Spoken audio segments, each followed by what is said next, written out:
الحمد لله رب العالمين والعاقبة للمتقين والصلاة والسلام على سيد الأنبياء والمرسلين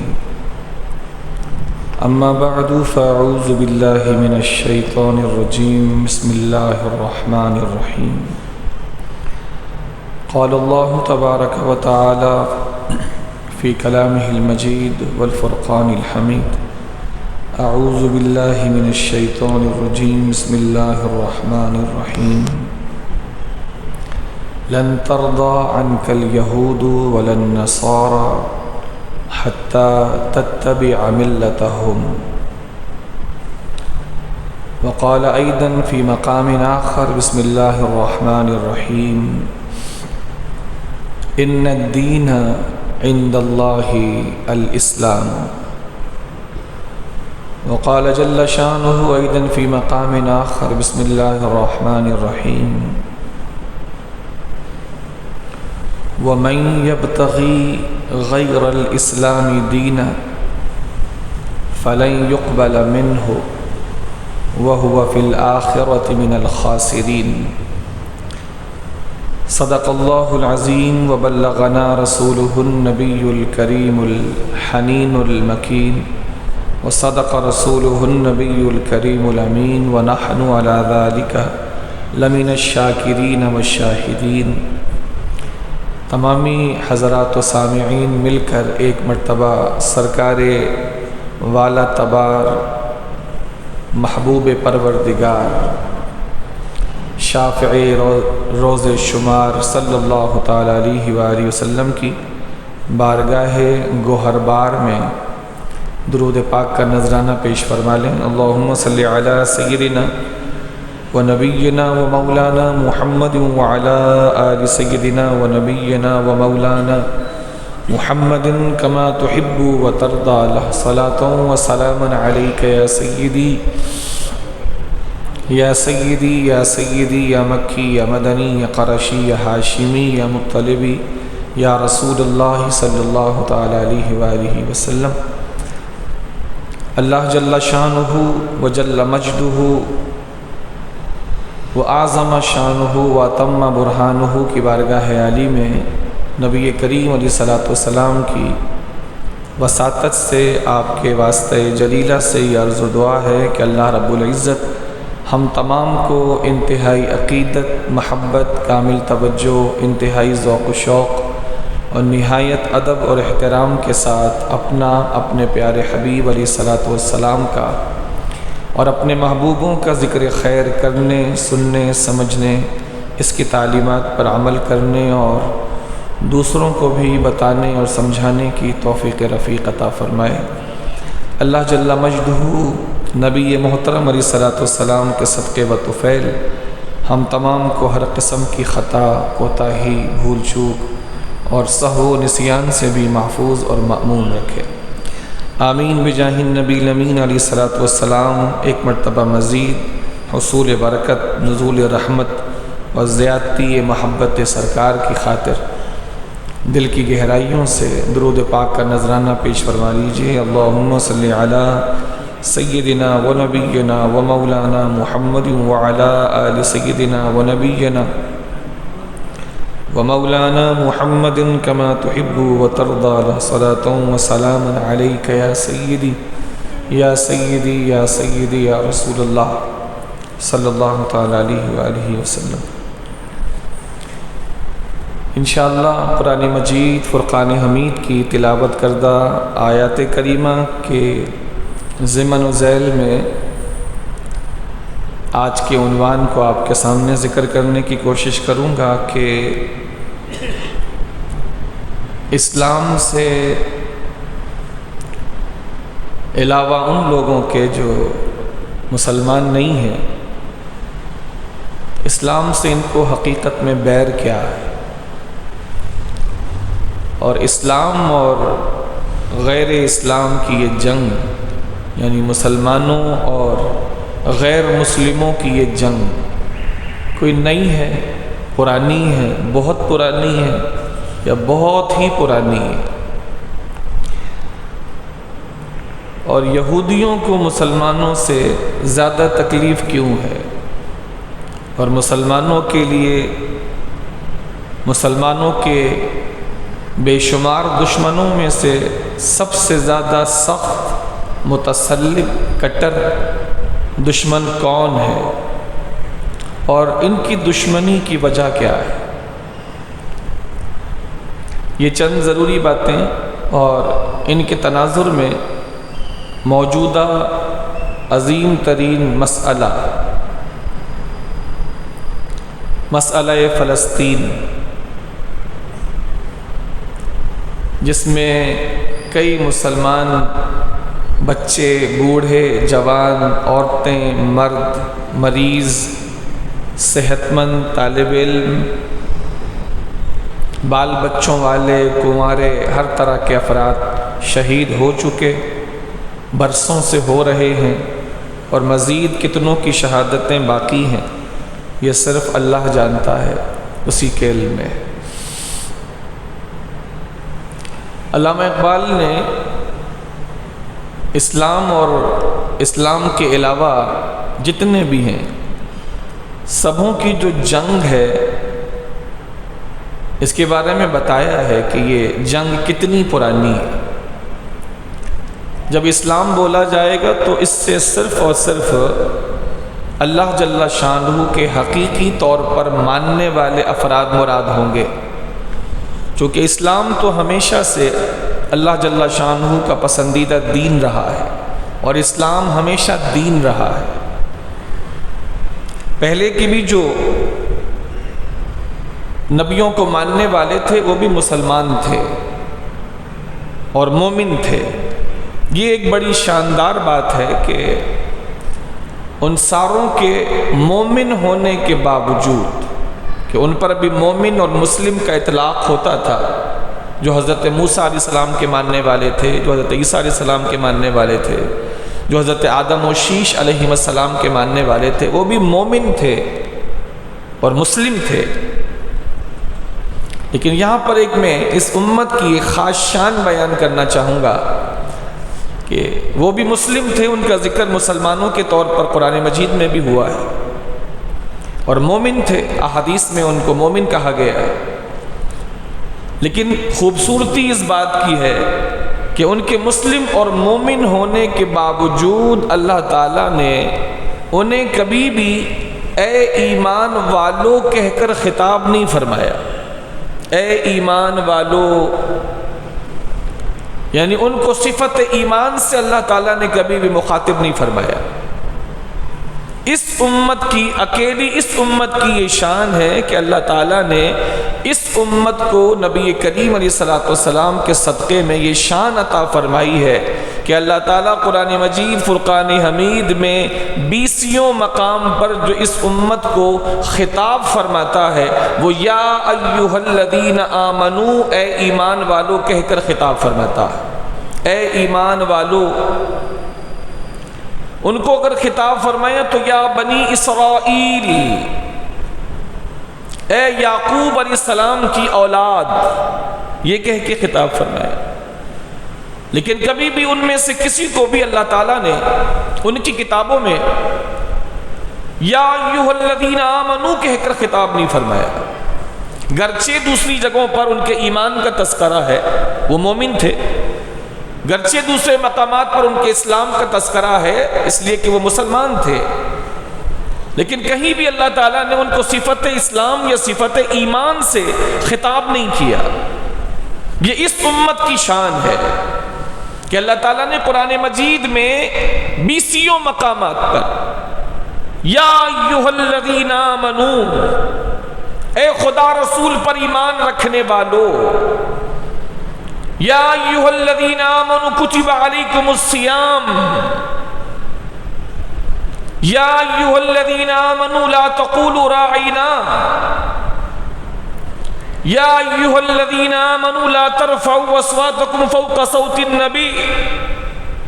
یہ اس طرح اس شاندار انداز میں اللہ تعالیٰ نے اس امت مرحومہ اور اس امت متوسطہ کو اللہ جل شانہ نے ایمان والا کہہ کر قرآن مجید فرقان حمید میں اپنے خطاب ذیشان سے نوازا۔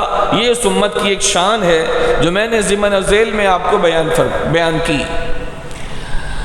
اب علامہ اقبال رحمۃ اللہ تعالی علیہ اس اسلام اور اسلام مخالف جنگ کی تاریخ بیان کرتے ہیں کہ یہ نئی نہیں ہے، یہ جنگ نئی نہیں ہے، یہ بہت پرانی ہے۔ چنانچہ وہ کہتے ہیں ستیزہ کار رہا ہے ازل سے تا امروز۔ ازل کہتے ہیں بہت ابتدا کو، جیسے اللہ کے لیے ازلی اور ابدی کا لفظ بولا جانا درست ہے، کسی اور کے لیے نہیں۔ تو یہاں اگر اللہ کے علاوہ کسی کے لیے استعمال کریں تو ازل کا مطلب ہوتا ہے کہ بالکل ابتدا۔ تو علامہ اقبال کہتے ہیں کہ ستیزہ کار رہا ہے ازل سے تا امروز، چراغ مصطفی سے شرار بو لہبی، چراغ مصطفی سے شرار بو لہبی، کہ یہ آج کی بات نہیں ہے۔ یہ جو جنگ ہے اسلام اور اسلام مخالف کی، اسلام کے مقابلے میں جو لوگوں کو آنے کی یہ خواہش ہوتی ہے، شیطان کی طرف سے دلائی بھی خواہش، یہ پرانی ہے، یہ نئی نہیں ہے۔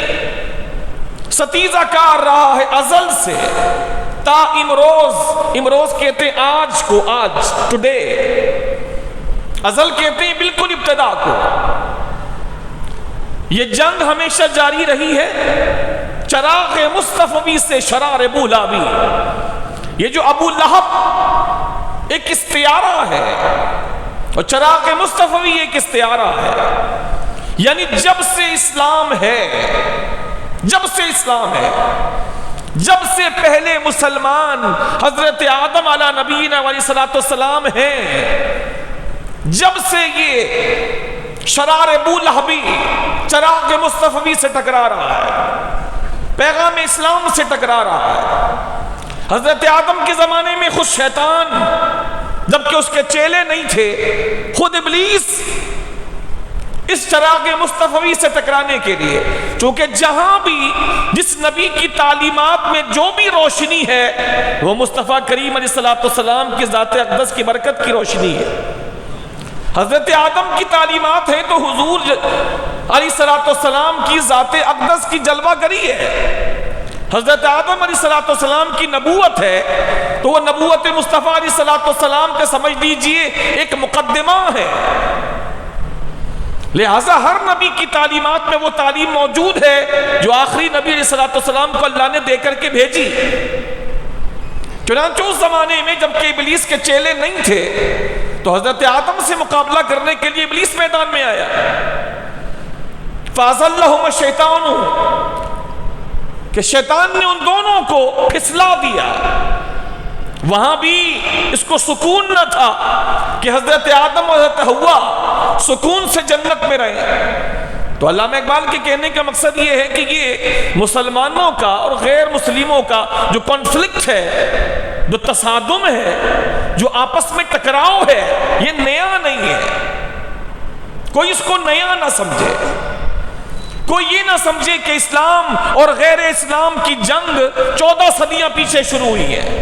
یہ ہر دور میں رہا ہے۔ سب سے پہلی جنگ ان لوگوں کے گرو نے لڑی ہے حضرت آدم کے خلاف، اور حضرت آدم علیہ السلام کے ساتھ ساتھ اللہ جل شانہ سے بھی اس نے نعوذ باللہ اپنے لہجے میں بات کی ہے کہ تو نے مجھے گمراہ کر دیا، مجھے تیری عزت کی قسم ہے کہ تو نے مجھے گمراہ کر دیا، قسم ہے مجھے اس کی کہ تو نے مجھے گمراہ کر دیا۔ اس نے اللہ جل شانہ سے بھی اس لہجے میں بات کی ہے۔ تو اسلام مخالف قوتیں یہ نئی نہیں ہے، بہت پرانی۔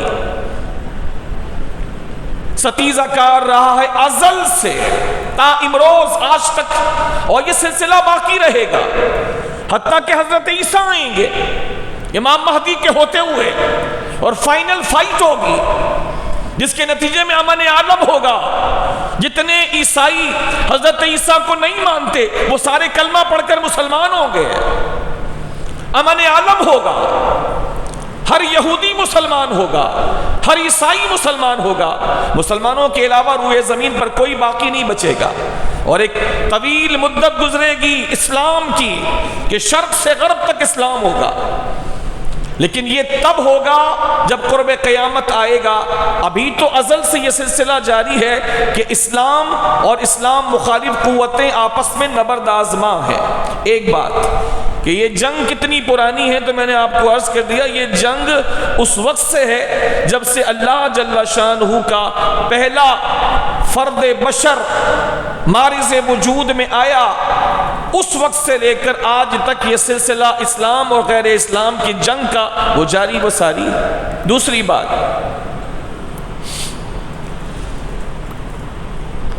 کہ اسلام کی تبلیغ کے بنیادی اجزاء کتنے ہیں؟ ایک بہت بڑا طبقہ مسلمانوں کا اس حوالے سے بہت بڑی غلط فہمی میں مبتلا ہے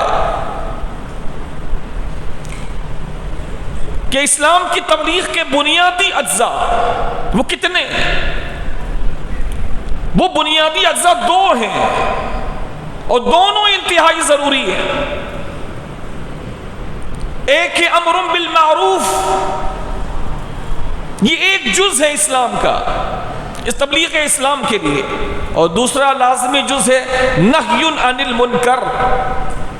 ان دو صفتوں سے اللہ جل شانہ نے ہر نبی کو نوازا، ہر نبی جو تشریف لائے انہوں نے امر بالمعروف بھی کیا ہے، نیکی کا حکم دیا، اور نہی عن المنکر کا فریضہ بھی انجام دیا، یعنی اچھائی کو بھی بیان کیا کہ یہ کرو، اللہ کو مانو،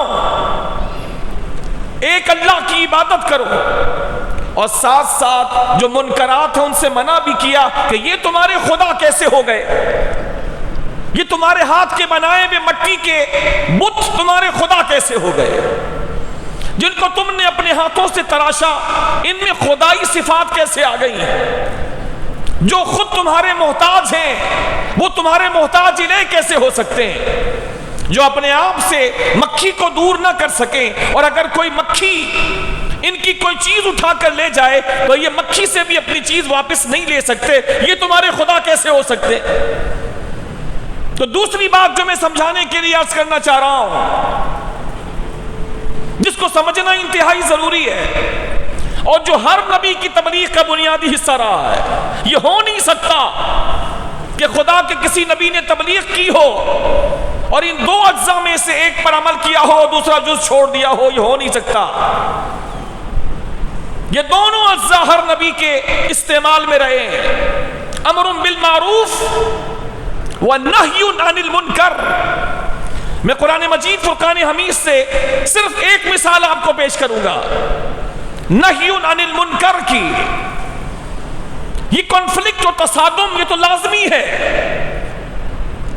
لوگ اگر یہ چاہتے ہیں کہ اسلام کی بات کی جائے اور تصادم نہ ہو، لوگ یہ چاہتے ہیں کہ اسلام کا پیغام عام کیا جائے اور کسی کو برا نہ لگے، it cannot be possible at any how، یہ کسی قیمت پر نہیں ہو سکتا، یہ کسی قیمت پر نہیں ہو سکتا، نہ ہوا ہے نہ ہو رہا ہے نہ ہوگا، کیونکہ یہ فطرت کے خلاف ہے، تعلیمات الہیہ کے خلاف ہے۔ ایسا ہو نہیں سکتا کہ اسلام کی بات کی جائے اور کوئی آپس میں تصادم کی فضا قائم نہ ہو، کسی کو بری نہ لگے، یہ ہو نہیں سکتا۔ ہر نبی نے امر بالمعروف بھی کیا ہے اور نہی عن المنکر بھی کیا ہے۔ اگر چھوٹی سطح پر آ جاتے ہیں تو ہر ایک اس بات کے لیے تیار ہو جاتا ہے کہ یہاں تک تو بات سمجھ میں آتی ہے، حالانکہ بات اس سے اوپر کی ہے۔ اگر کسی کو یہ بات اس طرح سمجھائی جائے کہ امر بالمعروف یہ ہے کہ آپ کسی سے کہیں نماز پڑھنی چاہیے، وہ کہے گا ٹھیک ہے، بالکل صحیح بات ہے، یہ امر بالمعروف ہے، اور نہی عن المنکر یہ ہے کہ آپ کسی سے یہ کہیں کہ چوری کرنا بری بات ہے، چوری نہیں کرنی چاہیے۔ اس درجے تک جو سطحی درجہ ہے یہ تقریباً سارے لوگ اس پر ایگری کرتے ہیں، ڈینائی نہیں کرتے کہ ہاں یہ ٹھیک ہے، لیکن نبیوں نے تو اس سے اوپر کا کام کیا ہے، نبیوں نے تو اس سے اوپر کا کام یہ تو کیا ہی کیا ہے۔ اس سے اوپر کا کام کیا ہے، اور نہی عن المنکر کی انتہا پہ جا کے کام کیا ہے۔ منکرات میں جتنی چیزیں آتی ہیں ہر ایک سے پر نہیں وارد کی، ہر ایک پر نکیر قائم کی۔ مثلا سورہ بقرہ ہے، قرآن مجید فرقان حمید کی دوسری سورت اور قرآن کی سب سے بڑی سورت۔ اللہ کریم جل شانہ ارشاد فرماتا ہے، اس واقعے کو یاد کرو جب جس کو اللہ تعالیٰ نے ملک عطا فرمایا اور اس نے ابراہیم علیہ السلام سے حجت کی، تو ابراہیم علیہ السلام نے اس سے حجت کرتے ہوئے جب اس نے حجت قائم کی، ابراہیم علیہ السلام نے اللہ جل شانہ کی وحدانیت کی بات کی، بتوں کو غلط کہا بلکہ توڑ دیا، نوجوانی میں ان کے بتوں کو توڑ دیا۔ یہ کانفلکٹ تو ہے، یہ تصادم تو ہے، صرف میٹھا میٹھا ہپ ہپ یہ اسلام میں نہیں ہے۔ کڑواہٹ بھی جو اس کے نتیجے میں آئے گی اس کو برداشت کرنا ہے، جو پریشانی آئیں گی ان کو برداشت کرنا ہے۔ ہر ایک کے لیے جو میٹھا رہے وہ مسلمان نہیں ہو سکتا، جو کسی کو برا نہ لگے وہ مسلمان کیسے ہو سکتا ہے؟ جو کسی کو برا نہ لگے، جو سب کو اچھا لگ رہا ہے۔ یہودی بولے you are the best personality, you are the best one in this entire universe, you are the best person in the world, پوری دنیا میں تم سب سے بہترین ہو۔ عیسائی بولے you are the best one، یہودی بولے you are the best one، ہندو بولے you are the best one، تو سمجھو وہ مسلمان نہیں ہو سکتا۔ he cannot be Muslim at any how، وہ مسلمان ہو نہیں سکتا، کیونکہ سب سے بڑے مسلمان وَأَنَا أَوَّلُ الْمُسْلِمِينَ، سب سے بڑے مسلمان محمد الرسول اللہ ہیں۔ سب سے بڑے مسلمان محمد الرسول اللہ ہیں، اور محمد الرسول اللہ کے بارے میں قرآن یہ کہہ رہا ہے لَن تَرْضَ عَنْكَ الْيَهُودُ وَلَا النَّصَارَى حَتَّى تَتَّبِعَ مِلَّتَهُمْ۔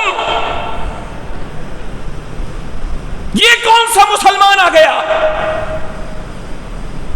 جس کو یہودی بھی اچھا بول رہے ہیں، کوئی دشمنی نہیں، کوئی مسئلہ نہیں، ہمیں آپ سے کوئی تکلیف نہیں ہے، ہمیں آپ سے کوئی شکایت نہیں ہے، ہم آپ سے اگری کرتے ہیں، ہم آپ سے راضی ہیں۔ عیسائی کہیں you are a harmless person, you are not harmful for us, you are the best one۔ یہ کیسے ہو سکتا کہ حضور کا کلمہ پڑھنے والا تو ایک بہترین یہودیوں کی نظر میں ہو جائے، عیسائیوں کی نظر میں ہو جائے، حضور کا کلمہ پڑھنے کا دعویٰ بھی کرے، یہ سب کو پسند آ جائے اور حضور ان کو پسند نہیں آ رہے؟ بات سمجھ رہے ہیں آپ میری؟ یہ کیسے ہو گیا بھائی؟ تو کہاں سے آ گیا؟ حضور فرمائے میں سب سے پہلا مسلمان ہوں، میں سب سے پہلے اللہ کو تسلیم کرنے والا ہوں۔ جب اللہ تعالیٰ نے روحوں کو جمع کیا تھا اور ارشاد فرمایا تھا الست بربکم، کیا میں تم لوگوں کا رب نہیں ہوں؟ میرے نبی نے ارشاد فرمایا سب سے پہلے جس نے اللہ کے اس سوال پر جواب دیا تھا بلا، ہاں تو ہی ہمارا رب ہے، فرمایا سب سے پہلا جواب دینے والا میں ہوں۔ وَأَنَا أَوَّلُ الْمُسْلِمِينَ،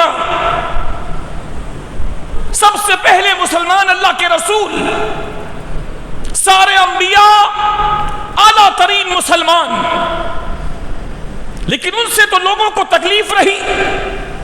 بنی اسرائیل کو حضرت موسیٰ سے تکلیف رہی، فرعونیوں کو حضرت موسیٰ سے تکلیف رہی، حضرت عیسیٰ سے بنی اسرائیلیوں کو تکلیف رہی۔ یہ کیسے ہو سکتا ہے کہ کوئی ایسا مسلمان نکل کر آ جائے جس کو سب سرٹیفکیٹ دے رہے ہوں you are the harmless person for us, آپ ہمارے لیے بالکل بے ضرر آدمی ہیں، ہمیں کوئی آپ کے حوالے سے تحفظات نہیں ہے۔ جبکہ ہمارے رسول کے بارے میں ان کا کیا عقیدہ ہے؟ اللہ قرآن میں فرما رہا ہے، نص قطعی ہے، لن ترضى عنك اليهود ولا النصارى، لن ترضى عنك اليهود ولا النصارى۔ اے حبیب، ہرگز ہرگز ہرگز یہ یہودی اور عیسائی آپ سے خوش نہیں ہوں گے، آپ سے خوش نہیں ہوں گے۔ ایک ہی صورت ہے، حتی تتبع ملتہم، ہاں ایک ہی صورت ہے، اگر آپ ان کے کہنے کے مطابق ان کے پیچھے پیچھے چلنا شروع کر دیں۔ اور دوسرے مقام پہ اللہ جل شانہ نے ارشاد فرما دیا، اے سننے والے، اگر تو اس نصیحت اور میرے حکم کے آنے کے بعد اگر یہودیوں اور عیسائیوں کے پیچھے اے سننے والے اگر چلے گا تو اللہ کے علاوہ نہ تیرا کوئی دوست ہوگا نہ مددگار ہوگا، یعنی تو گمراہ ہو جائے گا۔ یعنی نتیجہ یہ نکلا کہ کوئی نبی کبھی بھی غلط کے پیچھے نہیں چلے گا۔ جب کوئی نبی کبھی بھی غلط کے پیچھے نہیں چلے گا تو اس کا مطلب یہ ہے یہ غلط لوگ کبھی بھی اس نبی مکرم سے راضی نہیں ہوں گے۔ تو نتیجہ صاف آ گیا کہ ہمیشہ تصادم ہمیشہ باقی رہے۔ یہ تو قرآن سے ثابت ہے۔ یہ ہو نہیں سکتا کہ یہ کانفلکٹ ختم ہو جائے، ہو نہیں سکتا، یہ تو چلے گا۔ جب حجت ہوئی حضرت ابراہیم سے نمرود کی، اور وہاں پر حضرت ابراہیم علیہ السلام نے ایک حجت قائم کی اور ارشاد فرمایا کہ میرا رب تو وہ ہے جو مردوں کو جلاتا ہے اور زندوں کو مارتا ہے۔ اب اس کی آپ سوچنے کی صلاحیت دیکھیے۔ میں آپ کو اس بات کی مثال دے رہا ہوں کہ ہر نبی نے امر بالمعروف کرنے کے ساتھ نہی عن المنکر کی اعلیٰ سطح پر جا کر کام کیا ہے۔ بڑے بڑوں سے تصادم ہے، ٹکراؤ ہے۔ نمرود بادشاہ ہے، حضرت ابراہیم اللہ کے نبی ہے، اس کے پاس پوری سلطنت ہے، ان کے پاس بظاہر کچھ بھی نہیں، امر بالمعروف سب کر رہے ہیں، نہی عن المنکر کہ اس سطح پر جا کے کام کرنا یہ نبیوں کی سنت ہے۔ نمرود سے مباحثہ ہو رہا ہے، حجت ہو رہی ہے، جس کو اللہ نے قرآن میں بیان فرمایا میرا رب تو جلاتا اور مارتا ہے۔ اس نے کہا میں بھی جلاتا اور مارتا ہوں۔ اس کی مینٹالٹی اتنی تھی، اس کی ذہنی سطح اتنی تھی اس نمرود کی کہ حضرت ابراہیم علیہ السلام کے سامنے اس نے ایک ایسے بندے کو بلایا جس کے لیے آزادی کا پروانہ ہو چکا تھا کہ تمہیں آزاد کیا جاتا ہے، اور ایک ایسے بندے کو بلایا جس کو مارنے کا آرڈر دے چکا تھا کہ اس کو قتل کر دیا جائے، دونوں کو بلایا، اور جس کے بارے میں یہ آرڈر کر چکا تھا کہ اس کو آزاد کر دیا جائے اس کو کہا کہ اس کو قتل کر دو، اور جس کے لیے کہا گیا تھا کہ اس کو قتل کر دو اس کے بارے میں کہا اس کو آزاد کر دو۔ اور پھر حضرت ابراہیم علیہ السلام کی طرف فاتحانہ نظروں سے دیکھتا ہے کہ ابراہیم تو نے اپنے رب کی جو صفت بیان کی ہے کہ تیرا رب زندوں کو مار دیتا ہے اور مردوں کو زندہ کر دیتا ہے، تو دیکھ یہ تو میں بھی کر سکتا ہوں، میں نے تجھے کر کے دکھا دیا۔ اس کے بارے میں کہا تھا میں نے کہ اس کو چھوڑ دیا جائے یعنی زندہ، تو میں نے اس کو مروا دیا، تو زندے کو میں نے مار دیا، اور میں نے اس کے بارے میں کہا تھا کہ اس کو مار دو، پھر میں نے کہا کہ اس کو چھوڑ دو، تو میں نے مردے کو زندہ کر دیا، تو میں بھی کر سکتا ہوں۔ کبھی کبھی یقین جانیے جب ایسے بغیرتوں سے پالا پڑتا ہے تو شریف لوگ کیا کرتے ہیں، بجائے اس پر مزید حجت کرنے کے ایک ایسی آخری بات کرتے ہیں کہ اس کی بغیرتی کی پوری پندار کھل کے سامنے آ جاتی ہے۔ حضرت ابراہیم علیہ السلام نے بحث کا یہی طریقہ اختیار فرمایا۔ حضرت ابراہیم علیہ السلام کو اس کی مینٹالٹی کا پتہ تھا، لیکن حضرت ابراہیم علیہ السلام سب کے سامنے چاہتے تھے کہ اس کی ذہنی سطح سب کو پتہ چل جائے کہ میں کس چیز کی بات کر رہا ہوں، یہ کیا سوچ رہا ہے۔ زندہ کو مارنا اور مردے کو زندہ کرنا جس سینس میں ساری دنیا سمجھتی ہے، یہ اتنا بے وقوف ہے کہ اس بات کو بھی سمجھ نہیں پا رہا۔ حضرت ابراہیم علیہ السلام نے اس بارے میں مزید کوئی بحث نہیں کی. دوسری بات ارشاد فرمائی، اس کی کمر توڑ کے رکھ دی. حضرت ابراہیم علیہ السلام نے ارشاد فرمایا میرا رب وہ ہے جو مشرق سے سورج کو نکالتا ہے، تو مغرب سے نکال کے دکھا دے. اب ایک آخری، جس کو کہتے ہیں آخری فائر، کیونکہ یہ بندہ بحث کے قابل نہیں ہے. بحث ہمیشہ سمجھدار لوگ اس سے کرتے ہیں جس کے پاس اپنی بحث کے بیک گراؤنڈ میں دلائل موجود ہوں. بے وقوفوں بے غیرتوں سے بحث نہیں کی جاتی. میں نے پچھلے جمعے بھی یہ بیان کیا تھا کسی موقع پر کہ حضرت عیسیٰ علیہ السلام آگے آگے جا رہے ہیں. ایک بندے نے دیکھا اور پوچھا آپ اتنے پریشان کیوں ہیں؟ فرمایا میں مردے جلا جلا کے میں پریشان نہیں ہوا، لیکن میرے پیچھے وہ جو بندہ چلا رہا ہے اتنا بے وقوف ہے، میں اس کو سمجھا کے تھک چکا ہوں لیکن ماننے کو تیار نہیں. تو یہ اس قابل نہیں تھا کہ اس سے بحث کی جائے. تو حضرت ابراہیم علیہ نبی علیہ السلام نے بجائے کوئی علمی گفتگو کرنے کے فائنل بات کی اور فرمایا میرا رب تو وہ ہے جو سورج کو مشرق سے نکالتا ہے، تو مغرب سے نکال کے دکھا دے. فبہت الذی کفر، تو کافر مبہوت ہو گیا. کافر کے پاس کوئی جواب نہ تھا. اور حضرت ابراہیم علیہ نبی علیہ السلام نے سب کے سامنے ثابت کر دیا کہ حق کیا ہے اور باطل کیا ہے. یہ کانفلکٹ تو بہت پرانا ہے، قرآن سے ثابت ہے. حضرت موسیٰ علیہ السلام اور فرعون کی گفتگو قرآن میں ثابت ہے. پورا مارکا قرآن میں ثابت ہے. لہذا دوسری بات جو میں یہ سمجھانا چاہ رہا ہوں کہ کوئی مبلغ اسلام، کوئی مسلمان اگر یہ سمجھتا ہے کہ صرف امر بالمعروف پر عمل کر کے تبلیغ کا تقاضا پورا ہو جائے گا، وہ دھوکے میں. صرف اتنا کہہ کر یہ کرنا چاہیے، یہ کرنا چاہیے، یہ کرنا چاہیے، وہ تبلیغ کے ایک جز پہ عمل کر رہا ہے. دوسرا بہت بڑا جز جس پر تمام نبیوں نے بلا شرکت غیر عمل کیا ہے، اس سے وہ ابھی تک پہلو تہی کر رہا ہے. وہ ہے نہی عن المنکر، منکرات سے، غلط باتوں سے روکنا، دو ٹوک انداز سے روکنا. جیسے قرآن میں ہے، قرآن میں ہے خود خداوند قدوس نے ان کے خلاف جنگ کی ہے. اللہ کریم نے ان کے خلاف جنگ کی ہے. اللہ کریم قرآن مجید میں 20 مقامات پہ ارشاد فرماتا ہے ان سے پوچھو کہ انہوں نے اپنے آپ کو خود پیدا کیا یا پیدا کیے گئے ہیں؟ انہیں بھی پیدا کیا گیا ہے. انہیں پوچھو یہ جن کی عبادت کر رہے ہیں، اگر کوئی مکھی ان کی کوئی چیز لے کے چلی جائے تو یہ مکھی سے اپنی چیز، یہ بت واپس لے سکتے ہیں؟ ان سے پوچھو کیا ان کے بت اور خدا جن کو یہ پوچھتے ہیں یہ ایک دانہ بھی پیدا کر سکتے ہیں؟ ایک دانہ بھی پیدا کر سکتے ہیں؟ اس طرح اللہ جل شانہ نے ان کے بتوں یعنی مشرکوں سے ڈائریکٹ یہ جنگ ہو رہی ہے. نہی عن المنکر کے ذریعے سے یہ جنگ ہو رہی ہے. ان کی خامیاں بتائی جا رہی ہیں، ان کی غلطیوں کو پوائنٹ آؤٹ کیا جا رہا ہے.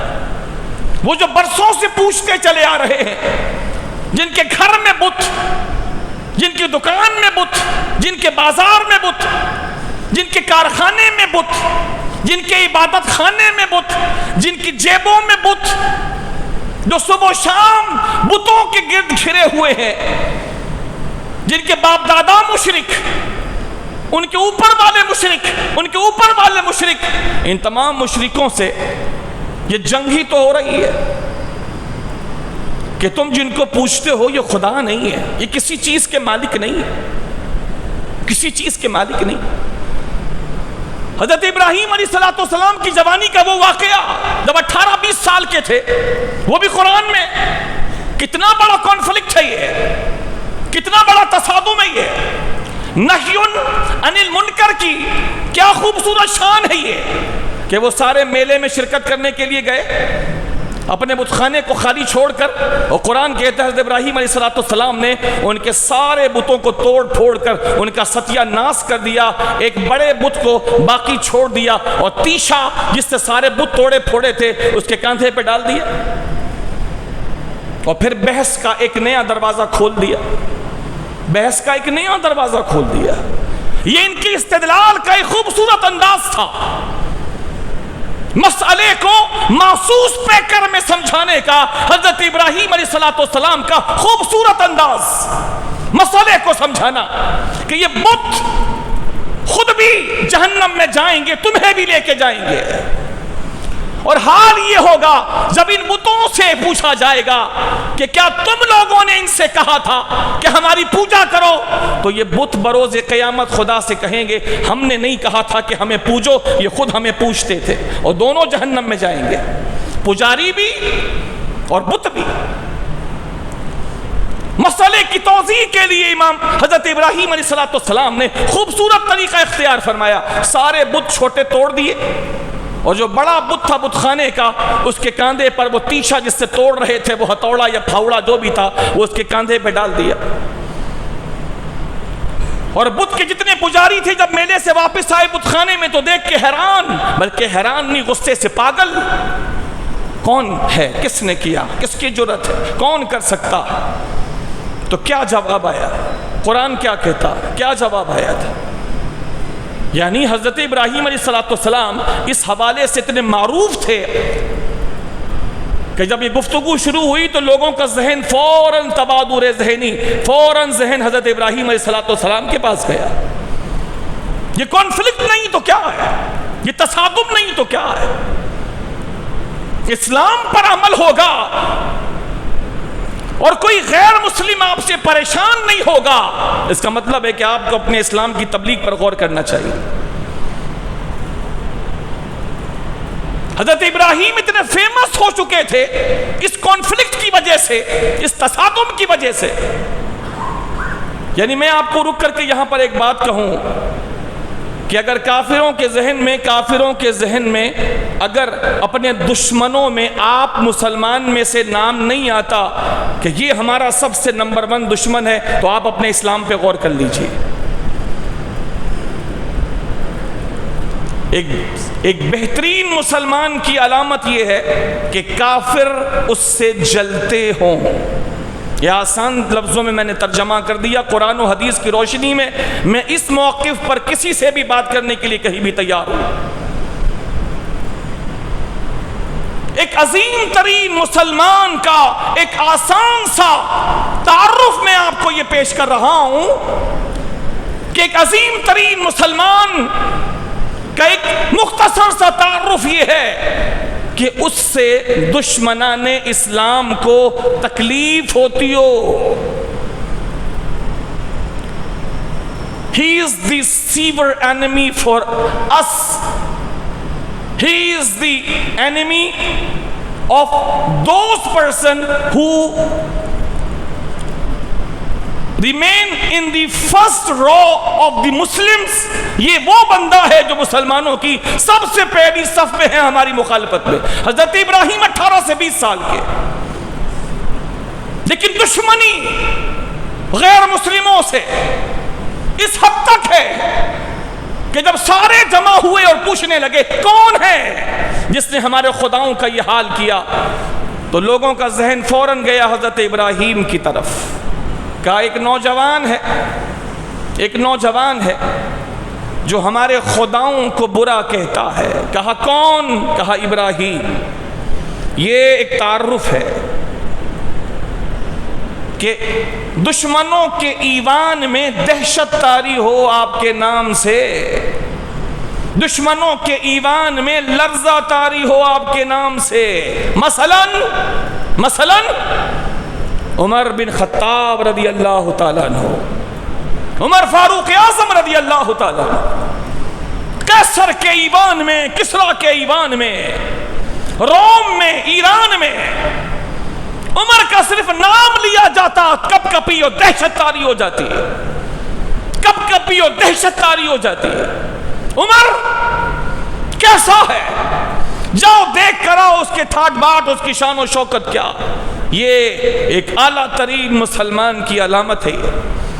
چنانچہ لوگوں کا ذہن حضرت ابراہیم کی طرف گیا، بلائے گئے، پھر بحث جو چاہتے تھے وہ بحث شروع ہو گئی. یہ چاہتے تھے یہ بحث ہو، بحث شروع ہو گئی. پوچھا گیا یہ ہمارے بتوں کے ساتھ یہ حال کس نے کیا؟ تو حضرت ابراہیم علیہ نبی علیہ السلام نے جو ارشاد فرمایا اس کا خلاصہ یہ ہے کہ اس کے بڑے نے کیا ہے اسی سے پوچھ لو. یہ جو بڑا ہے جس کے کاندھے پر ہتھوڑا پڑا ہے اسی نے یہ حال کیا ہے، اسی سے پوچھ لو.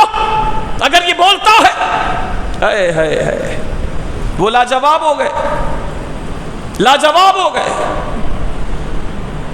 اور کہنے لگے آپس میں مشورہ کر کے، اس کے بعد کہنے لگے ابراہیم تم تو جانتے ہو یہ بولتے نہیں.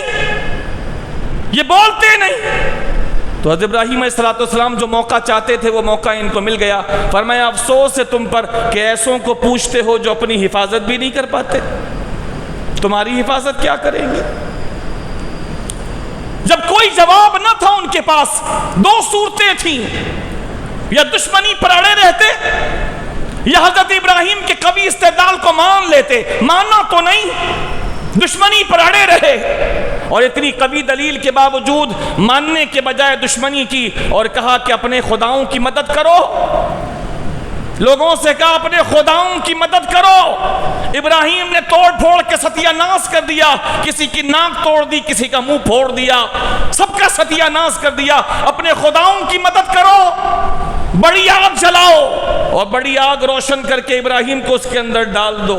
یہ بتانا چاہ رہا ہوں آپ کو کہ نبیوں کے ماننے والوں اور نہ ماننے والوں میں یہ تصادم ہمیشہ رہا ہے یا نہیں رہا ہے.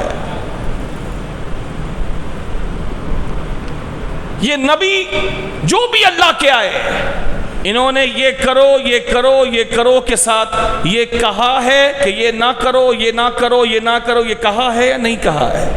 تو تبلیغ کے یہ دو بنیادی اجزاء ہیں، امر بالمعروف و نہی عن المنکر. دو باتیں میں نے آپ کو عرض کر دی. تیسری بات یہ ہے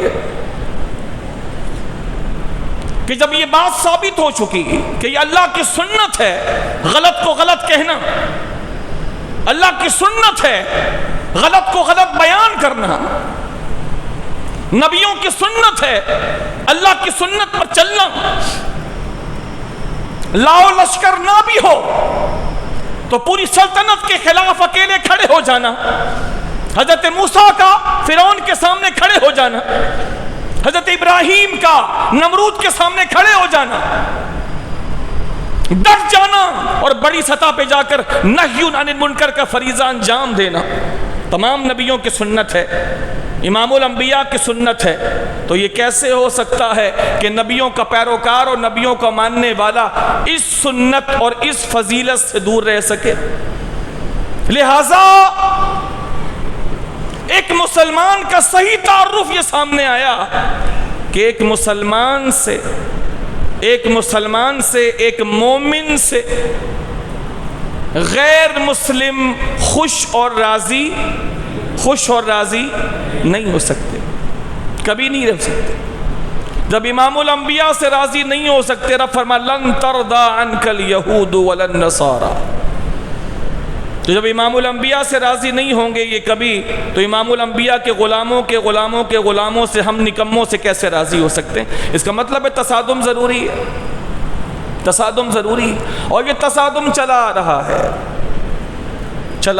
یہ الگ بات ہے کہ یہ اسلام کا دور زوال ہے، اسلام کا زوال نہیں ہے. اسلام تو ہمیشہ الاسلام یعلو ولا یعلی علیہ، الاسلام یعلو ولا یعلی علیہ، اسلام تو ہمیشہ بلند ہے، اسلام کا زوال نہیں. اسلام ایسے دور میں ہے جس دور کا زوال ہے، اس دور کا زوال ہے. ورنہ طریقہ کار دعوت دین کا کیا تھا؟ پوری دنیا میں دعوت دین کا طریقہ کار کیا تھا؟ 3 باتیں تھیں، چوتھی کوئی بات نہیں تھی، نہ 3 سے کم نہ 3 سے زیادہ، 3 باتیں ہوتی تھی بس۔ اللہ کے نبی بڑے پیار سے لوگوں کو بھیجتے تھے، بہت سمجھا کے بھیجتے تھے۔ مولا علی کو اللہ کے نبی نے بھیجا ایک مہم پر، تو ارشاد فرمائے علی آسان روش اختیار کرنا، سہولت سے اترنا، لوگوں کے سہولت سے دین کی دعوت دینا۔ علی اگر تیری وجہ سے ایک بندہ بھی دین کی طرف آ گیا تو اس ایک بندے کا دین میں آ جانا تیرے لیے 100 اونٹوں سے بہتر ہوگا۔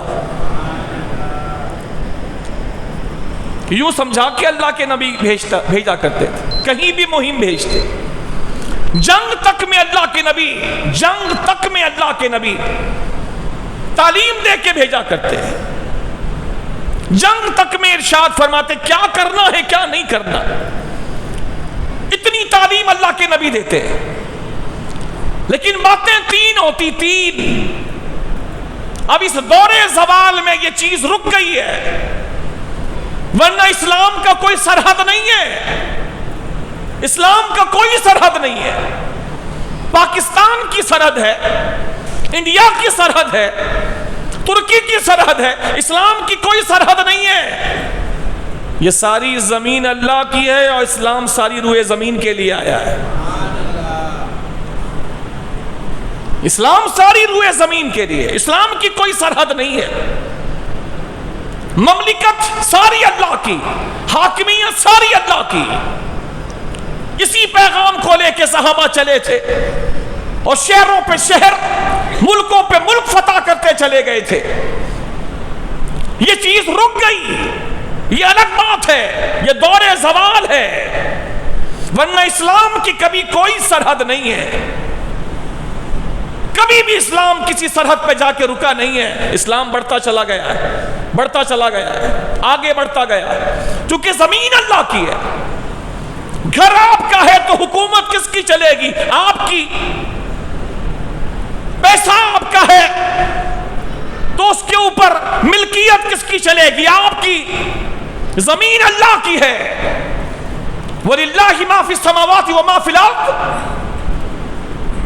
جو کچھ ہے اللہ کا۔ يَعْلَمُ مَا فِي السَّمَاوَاتِ وَمَا فِي الْأَرْضِ، جو کچھ ہے اللہ کا۔ اللہ مالک الملک، اللہ مالک ہے ساری سلطنتوں کا۔ تو جب ساری سلطنتیں اس کی ہیں تو حکومت کس کی ہوگی؟ اللہ کی ہوگی۔ اسی پیغام کو لے کے سارے نبی چلے، کسی نبی کی کوئی سرحد نہیں رہی، پیغام دیتے چلے گئے۔ اور میرے نبی تو ساری کائنات کے نبی ہیں۔ وَمَا أَرْسَلْنَاكَ إِلَّا كَافَّةً لِلنَّاسِ، آپ ساری انسانیت کے لیے رسول بنا کر کے بھیجے گئے، لہذا اسلام کی کبھی کوئی سرحد نہیں رہی۔ اسلام ساری روئے زمین کے لیے۔ صحابہ یہی پیغام لے کے چلے۔ اس زمانے میں بھی 3 باتیں لے کر کے اللہ کے نبی کی بارگاہ سے صحابہ چلتے تھے۔ 3 باتیں۔ سب سے پہلی بات، انہیں دین کی دعوت دینا، انہیں دین کی دعوت دینا، کچھ سمجھنا چاہیں تو سمجھانا، حجت قائم کرنا۔ اس کے لیے بڑے بڑے جلیل القدر صحابہ کو اپوائنٹ کیا جاتا تھا جو جا کر کے وہاں پر ان سے معارضہ کریں، بات کریں، ان کو دین کی طرف بلانا، دعوت دینا، اچھے انداز سے، پیار سے، اچھی روش سے، اس میں بھی نرم لہجہ اختیار کرنا۔ صحابہ اس پر عمل کرتے۔ پھر حضور فرماتے اگر وہ دین کی دعوت قبول نہ کریں تو دوسری بات ان سے کہنا اگر تم نے دین قبول نہیں کرنا اتنی وضاحت کے باوجود تو دوسری بات یہ ہے تم ٹیکس دے کر کے ہماری حکومت کو قبول کر لو، ہمارے زیر نگیاں جاؤ، تمہاری جان، مال، عزت، آبرو، سارے معاملات کی حفاظت کی ذمہ داری ہماری ہوگی، چونکہ حکومت تو اللہ کی چلے گی۔ اس چھتری کے نیچے رہ کر کے اگر تم دین قبول نہیں کرتے تو تم مسلمانوں کی ماتحتی میں آ جاؤ، ہمیں ٹیکس دو، باج دو، اور اس کے نتیجے میں تم اپنے جو خانگی معاملات ہیں، نجی معاملات ہیں وہ انجام دو، سپرویژن ہماری ہوگی۔ سلطنت اللہ کی ہوگی، حاکمیت اللہ کی ہوگی۔ دو باتیں، یا تو اگر دم ہے تو بات کرو، اسلام کا تو یہ بہترین حسن ہے، بات کرو۔ اسلام گونگا تھوڑی بناتا، اسلام گونگوں کا مذہب تھوڑی ہے۔ اسلام مناظرہ بھی کرتا، اور اسلام اس مناظرے کے بعد اگر کوئی اس کو بھی تسلیم نہ کرے تو پھر دوسری روش بھی اختیار کرتا۔ تو اسلام تو سب سے پہلے بات کی گنجائش دیتا ہے، بات کریں، آپ بتائیں کہ حضرت عیسیٰ خدا کیسے ہیں، بتائیں، کیا دلیل ہے آپ کے پاس کہ حضرت عیسیٰ خدا ہیں، خدا کے بیٹے ہیں؟ جو خدا کا بیٹا ہوگا خدا کا جنس ہوگا، تو ثابت کریں یہ خدا کا جنس ہے، بات کریں۔ بات نہیں ہوتی ان سے۔ یہودیت سے بات کی جائے، تم کہتے ہو حضرت عزیر اللہ کے بیٹے ہیں، ثابت کرو کہ اللہ کے بیٹے، اور ہم ثابت کرتے ہیں کہ نہ اللہ کسی کا باپ ہے، نہ کسی کا بیٹا ہے، نہ کسی کا بھائی ہے، نہ کسی کا شوہر ہے۔ بات سمجھ آ رہی ہے؟ اسلام سب سے پہلے بات کرنے کی دعوت دیتا، فرمایا ان کو دین کی دعوت دو، چاہے کوئی ہو۔ اسلام سب کو بات کرنے کے لیے کھلا پلیٹ فارم دیتا، بات کرو، ثابت کرو کہ تمہاری یہ روش درست ہے، یا تو ہمت ہے تم منوا لو، اور یہ ہو نہیں سکتا کہ تم منوا سکو اس لیے کہ دلائل تمہارے پاس نہیں ہے، تو دوسری صورت ہے مان لو۔ تو سب سے پہلی بات دین کی دعوت دو، نہ مانے تو ان کو بولو ٹیکس دے کر مسلمانوں کی حکومت قبول کریں۔ اس کے بعد پھر تیسرا نمبر، اس کے بعد کوئی چوتھی بات نہیں ہوگی، چوتھی بات نہیں ہوگی۔ پھر تیسری بات اسلام یہ کرتا ہے، ان سے کہو پھر اپنی صف سیدھی کر لے، اور ہم اپنی صف سیدھی کرتے ہیں۔ ان کو بولو اپنی قوت جمع کر لے، بلا لے فرید کو، طاغوت کو، ان کو بولو اپنی ساری قوت جمع کر لے، اور اپنے بارے میں بتا دو کہ ہماری قوت کا سارا مدار ذات خدا پر ہے۔ ان کو بتا دو کہ ہمارا سارا بھروسہ خدا کی ذات پر ہے۔ بولو صف سیدھی کر لے، بولو اپنی ساری قوت لے کر آ جائے۔ یہ تین ہی آپشن ہے، اسلام نے کوئی چوتھا آپشن رکھا ہی نہیں۔ تو جب بھی صحابہ گئے حضور کے بھیجنے پر یا حضور کے بعد، وصال ظاہری کے بعد، یہی تین باتیں لے کر گئے، اسلام قبول کر لو، جس کو مناظرہ کرنا ہے آ کے مناظرہ کرے، جس کو بات کرنی ہے آ کے بات کرے۔ کوئی آگے بڑھتا تو منہ کی کھا کے پیچھے جاتا، اور جب کوئی آگے نہیں بڑھتا اور کہتے ہم اسلام قبول نہیں کریں گے، تو پھر کہا جاتا پھر ٹیکس دو۔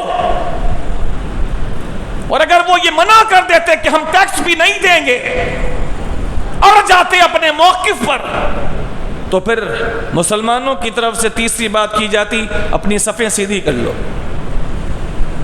تمہیں شوق ہو گیا ہے نا، تمہیں باولے ہو گئے ہو کہ اپنی عورتوں کو بیوہ کروانے کا دھن سوار ہو گیا، صفیں سیدھی کر لو۔ تمہیں بڑا گھمنڈ ہو گیا ہے اپنی تلواروں کی چمک پر، اور بڑا گھمنڈ ہو گیا ہے اپنے مضبوط قلعوں پر، اور بڑا گھمنڈ ہو گیا ہے تمہیں اپنی سپاہ پر۔ ہم محمد عربی کے چند غلام تمہیں بتا دیں گے کہ گھر میں گھس کے مارنا کس کو کہتے ہیں۔ صفیں سیدھی کر لو، ہم تمہیں بتا دیتے ہیں۔ پہلے دریا کے سامنے آ کے لڑے، دریا کو پیچھے رکھا، دجلہ کو، دریائے دجلہ کو پیچھے رکھا، تاکہ یہ ایک پل بن جائے، پل، اور سامنے آ کے تھوڑے سے بہادر کے بیٹے بننے کی کوشش کی کہ ہم بھی رستم کے ماننے والے اور رستم کی سپاہی کے لوگ ہیں، تو آگے آ گئے۔ جب ایران فتح ہونے والا تھا، ان کی مٹی پلید ہونے والی تھی، حضرت عمر فاروق اعظم کے زمانے میں آگے آ گئے، تعداد بھی زیادہ، پیچھے پورا قلعہ ان کا موجود ہے، پیچھے قلعہ، پھر اس کے بعد دریا، اور اس کے آگے آ گئے مسلمانوں کے سامنے لڑنے کے لیے۔ مسلمانوں نے وہ مار ماری کے بھٹا اڑا دیا ان کا۔ مار مار کے بھٹے اڑا دیے سب کے.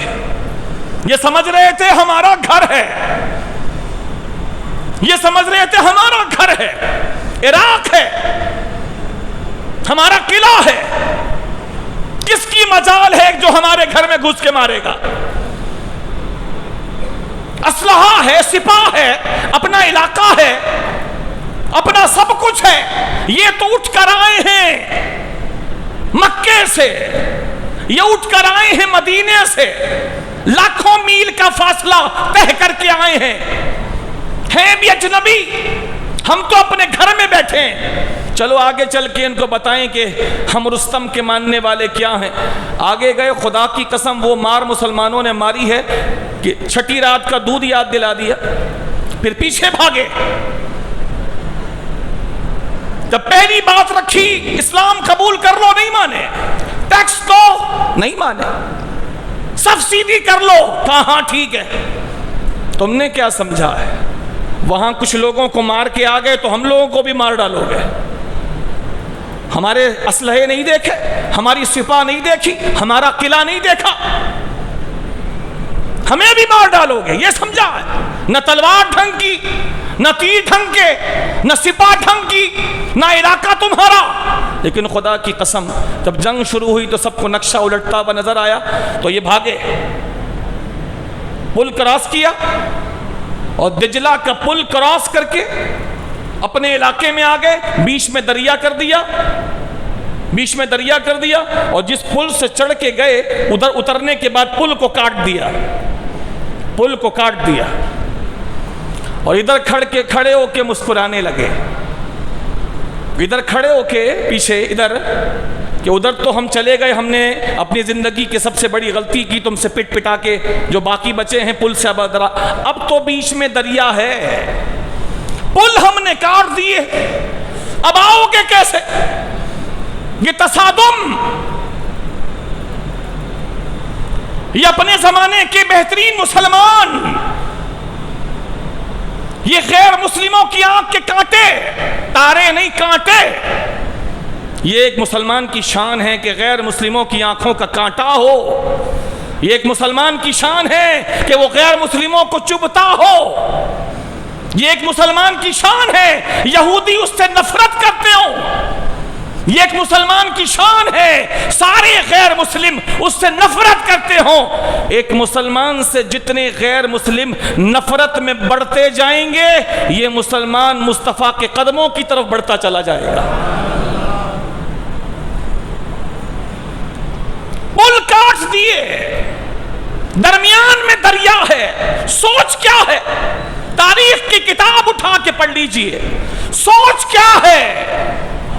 اب کیسے آئیں گے؟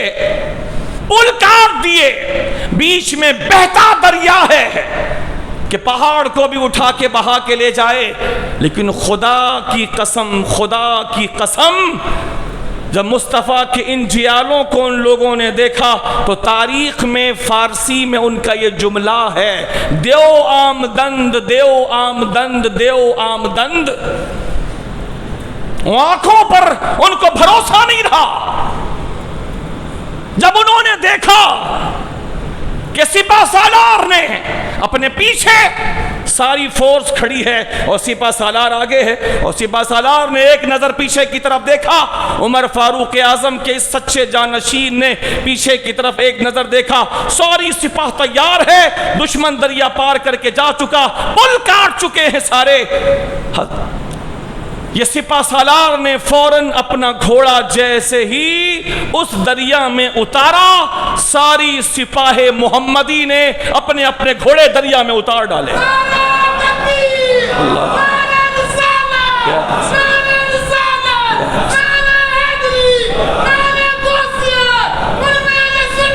تمام صحابہ ایک بھی پیچھے نہیں. دریائے دجلہ گواہ ہے, آج بھی بہ رہا ہے, وہ گواہ ہے. آسمان گواہ, زمین گواہ, وہاں کی فضائیں گواہ ہیں کہ محمد کے شیروں نے بغیر کسی پل کے اور بغیر کسی کشتی کے اپنے اپنے گھوڑوں کی پشتوں پر سوار رہ کر بیٹھے ہوئے دریائے دجلہ کو پار کر دیا تھا.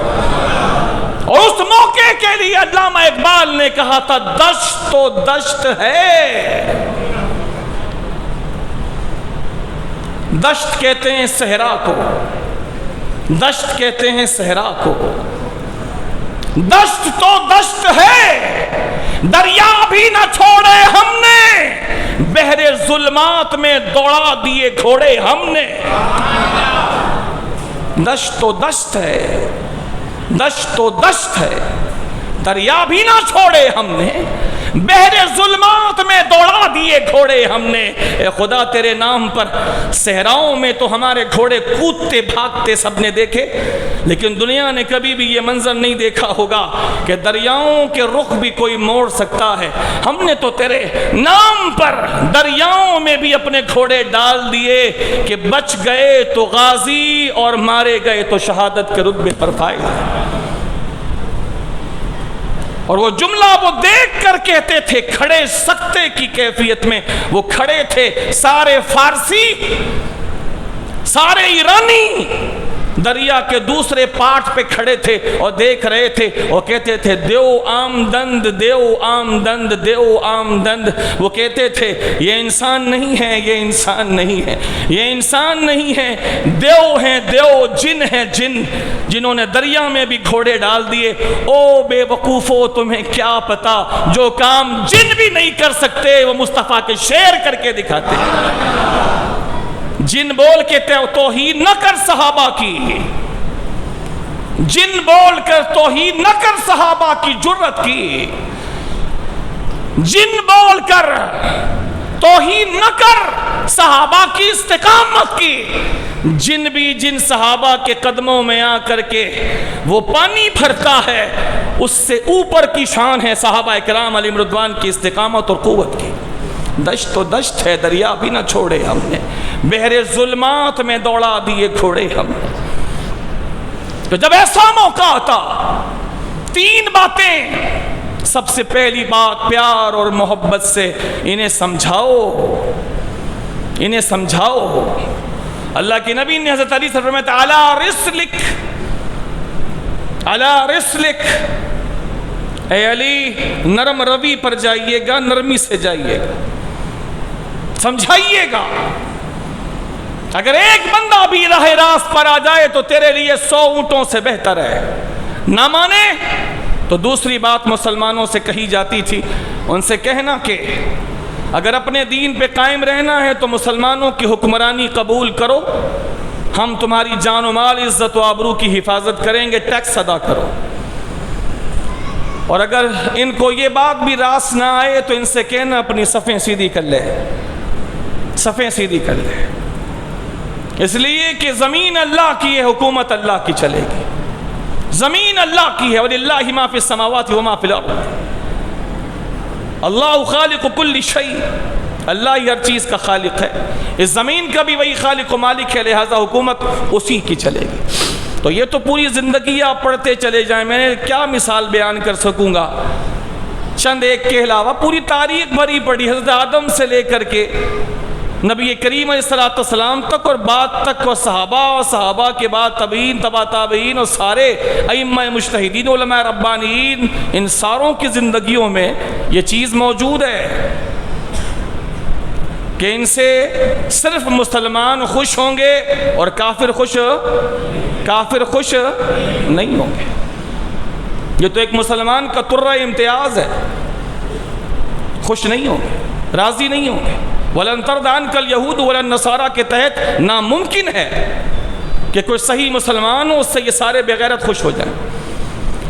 اسرائیل و فلسطین کا تنازع وہی ہے, اسلام اور کفر کا. لہٰذا کوئی اگر یہ سمجھتا ہے کہ یہ کانفلکٹ نیا ہے تو میں سمجھوں گا وہ خطا پر ہے. یہ تنازع تو پہلے سے ہے. یہ کبھی بھی یہودی تسلیم نہیں کرتے مسلمانوں کو. او بھائی میں یہ سمجھانا چاہتا ہوں, شاید میں کسی کو سمجھا سکوں, میں اور آپ کس کھیت کی مولی ہیں, ہماری اوقات ہی کیا ہے. جب یہ لوگ اللہ کے نبی سے راضی نہیں ہوئے تو میرے سے اور آپ سے راضی ہوں گے, تو بات ختم ہو گئی نا. ان کو اپنے یہاں کاروبار کرنے کی اجازت دو نہ دو، پاکستان کے پاسپورٹ پہ لکھا ہوا ہے کہ ایکسپٹ اسرائیل، یہ ہر جگہ کے لیے valid for the entire world except Israel, ساری دنیا کے لیے ویلڈ ہے سوائے اسرائیل کے، یہ کرو یا نہ کرو، یہ آپ سے راضی نہیں ہوں گے۔ اگر آپ صحیح معنوں میں محمدی ہیں، اگر آپ صحیح معنوں میں محمدی ہیں، مصطفی ہیں، یہ آپ سے راضی نہیں ہوں گے، کچھ بھی کر لے، آپ کچھ بھی کر لے۔ سوال یہ ہے ان کو درد کیا ہے؟ درد کیا ہے؟ انہیں درد یہ ہے، ایک ہی درد ہے جو سب سے بڑا درد ہے، اس کے ضمن میں باقی سارے درد آ جاتے ہیں، ساری تکلیفیں آ جاتی ہیں۔ ایک ہی درد ہے ان کو سب سے بڑا، اور اس درد کا معنی سب سے اولین درجے پر یہ ہے کہ یہ اللہ سے راضی نہیں ہے۔ اس درد کا لازمی معنی یہ ہے کہ یہ اللہ سے راضی نہیں ہے۔ وہ درد کیا ہے؟ شاید میں پہلے بھی بتا چکا ہوں، بلکہ یقیناً بتا چکا ہوں، اور یہ درد ختم نہیں کر سکتے آپ۔ اگر بات یہ ہوتی کہ مسلمانوں نے ان کے $1,00,000 لیے ہوئے ہیں یا $1,00,00,000 لیے ہوئے ہیں تو یہ درد دور ہو سکتا تھا کہ دے دے بھائی، دے دے اس کو، ان بےغیرتوں سے لینے کی ضرورت کیا تھی؟ کتوں کو خیرات ڈال دو، ان بےغیرتوں کو نہ ڈالو۔ کیوں لیے تھے؟ لیے ہیں تو دے دو۔ لیکن درد یہ نہیں ہے، درد وہ ہے جو کبھی ختم نہیں ہو سکتا، کوئی نہیں کر سکتا، انہی کو ماننا پڑے گا، اور کوئی صورت نہیں ہے، وہ کوئی کچھ نہیں کر سکتا ان کے درد کو دور کرنے کے لیے۔ وہ درد یہ ہے کہ آخری نبی ہمارے اندر سے کیوں نہیں آیا؟ حضرت اسحاق علیہ السلام، حضرت ابراہیم کے بیٹے، تو باقی نبی حضرت اسحاق کی اولاد سے آتے رہے، حضرت موسیٰ انہی کی اولاد سے، حضرت عیسیٰ انہی کی اولاد سے، ان سے اوپر والے انہی کی اولاد سے، یہ سارے حضرت ابراہیم کے ایک بیٹے حضرت اسحاق کی اولاد سے آتے رہے جو ہمارے بڑے ہیں۔ ہم اسرائیل علیہ السلام کی اولاد ہیں، بنو اسرائیل۔ سارے نبی حضرت ابراہیم کی اس والی اولاد میں سے آتے رہے، سینکڑوں نبی آئے، یہ آخری نبی جن کی شان ہر کتاب میں لکھی ہے۔ ہماری کتاب توریت میں بھی یہودیوں کا درد سمجھو، ہماری کتاب تورات میں بھی لکھی ہے، آخری نبی ایسے ہوں گے، آخری نبی کی شان یہ ہوگی، آخری نبی کی پہچان یہ ہوگی، آخری نبی کی علامات اور نشانیاں یہ ہوں گی، سب کچھ ہے۔ انجیل اس میں بھی، توریت اس میں بھی، زبور اس میں بھی، اس سے پہلے ساری کتابوں میں اس آخری نبی کی شان لکھی ہے۔ درد ان کو یہ ہے، وہ شان والا نبی، تمام نبیوں کا نبی ہمارے سلسلہ نبوت میں کیوں نہیں آیا؟ وہ حضرت ابراہیم کے دوسرے بیٹے جن میں کوئی نبی نہیں آیا، سمجھیں اس بات کو۔ حضرت ابراہیم کے دو بیٹے حضرت اسحاق علیہ السلام، نبی آ رہے ہیں، یہاں کوئی نہیں سٹاپیج۔ آخری نبی ادھر آئے حضرت عیسیٰ، زمانہ گزر گیا، اسی بات پہ تو گھمنڈ تھا، اور آج بھی ہے یہودیوں کو کہ یہاں سے دیکھو سینکڑوں نبی ہم بنو اسرائیل میں ہیں، سینکڑوں نبی۔ درد ہمارا یہ ہے، یا آخری نبی جہاں کوئی نبی نہیں آیا اس نبی کے بعد، حضرت اسماعیل کے بعد ان کی اولاد میں کوئی نبی نہیں آیا، یہاں یہ بھی نبی حضرت اسحاق، دونوں کے والد نبی، اس والد نبی، دونوں بیٹے نبی، اس نبی بیٹے کی اولاد میں کوئی نبی نہیں، ادھر سارے نبی نبی نبی نبی نبی نبی آتے رہے، یہ آخری نبی جن کی شانیں سب سے اونچی ہیں یہ ادھر کیوں آ گیا، ہمارے یہاں کیوں نہیں آ گیا؟ ان کو گھمنڈ تھا ہمارے یہاں اتنے نبی آئے اور ہمیں ناز ہے ہمارے یہاں ایک ہی نبی ایسا آیا جو سارے نبیوں کا امام بن کر کے تشریف لایا۔ اب تیرے درد کا علاج کسی کے پاس نہیں ہے، تو حکیم جعلی نوس کے پاس چلا جا یا کسی کے پاس چلا جا یا بڑے بڑے طبیب کے پاس چلا جا، تیرا علاج کسی کے پاس نہیں ہے، اس لیے کہ جس آخری نبی نے آنا تھا خدا نے ان کو بھیج دیا ہے اور حضرت اسماعیل کی اولاد میں بھیجا ہے، اور وہ نبی ہیں سارے نبیوں کے نبی، اور خدا نے اپنی مہربانی سے ہمیں ان کی امت میں ہونے کا شرف عطا فرما دیا۔ اب تیرے درد کا علاج بچوں کہیں بھی نہیں ہے، تیرے درد کا علاج کہیں نہیں ہے۔ اس تکلیف میں رہتے ہوئے تو چاہے کہ تیرے درد کا علاج ہو، نہیں ہوگا۔ ہاں ایک ہی صورت ہے کہ تجھے بھی یہ فضیلت مل جائے گی، بلکہ دوہری فضیلت مل جائے گی، وہ یہ کر کہ جیسے ہم سب نے اللہ کے فضل سے اپنے نبی کی نالین اپنے سر پہ رکھی ہے، تو بھی ادھر آ جاؤ میرے نبی کی نالین سر پہ رکھ لے، خدا دنیا اور آخرت کی عزتیں تیرے سر پہ رکھ دے گا، اس کے علاوہ کوئی نہیں۔ نہ ماننے والوں کا درد یہی ہے، ان کو ابھی بھی پتا ہے ہم انتظار جو کر رہے ہیں فضول کر رہے ہیں، یہ ابھی بھی انتظار کر رہے ہیں آخری نبی کا۔ ہم کہہ رہے ہیں بغیر تو آخری نبی آ کے تشریف بھی لے گئے، اب تمہارا ابا آئے گا،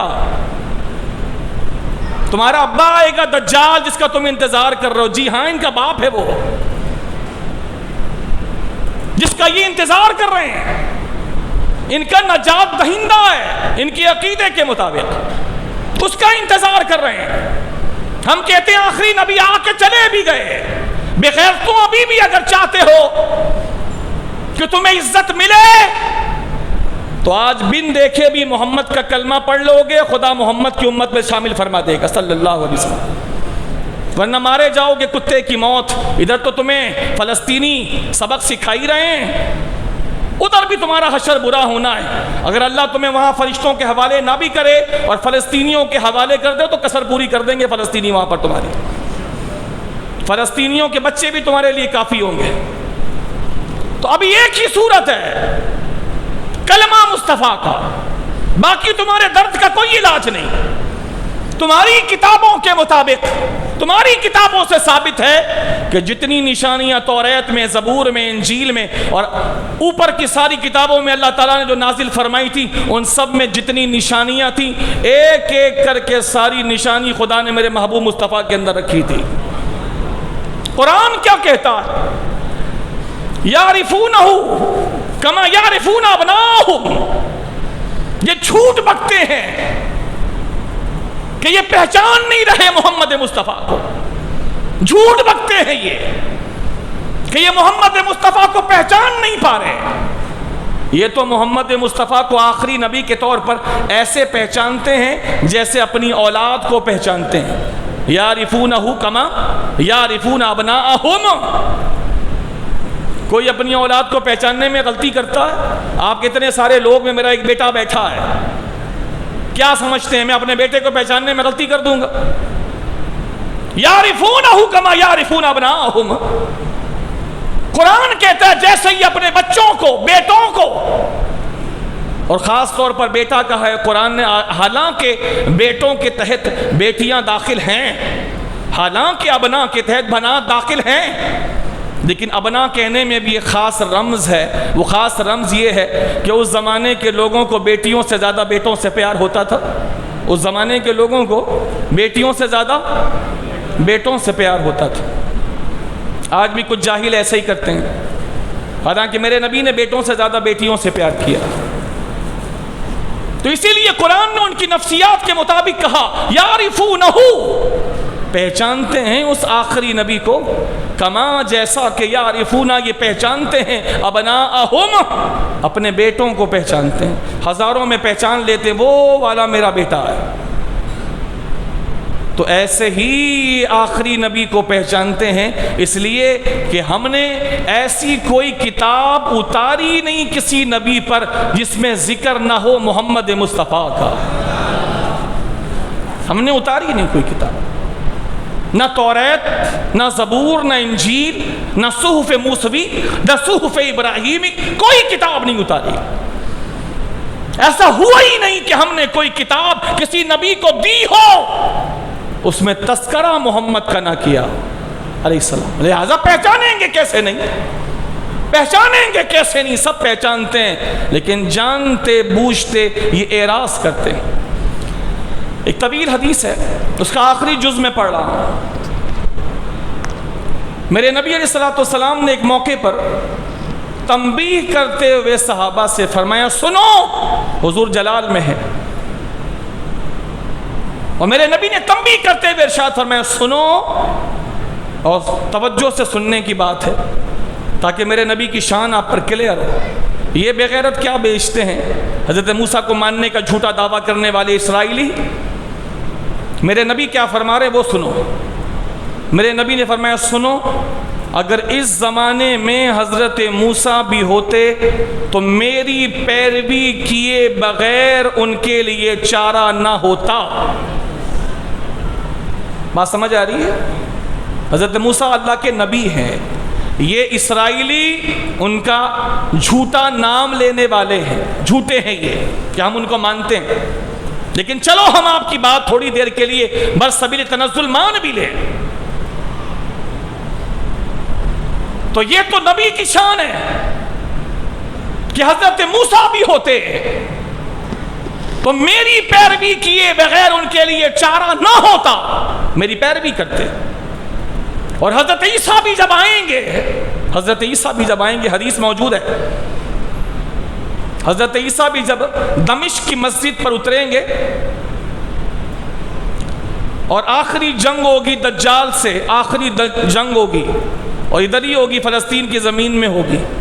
ہم دعا کرتے ہیں خدا ہمیں تو نے اگر زندگی عطا فرمائی تو ہمیں اس جنگ میں شرکت کی توفیق بھی عطا فرمائی.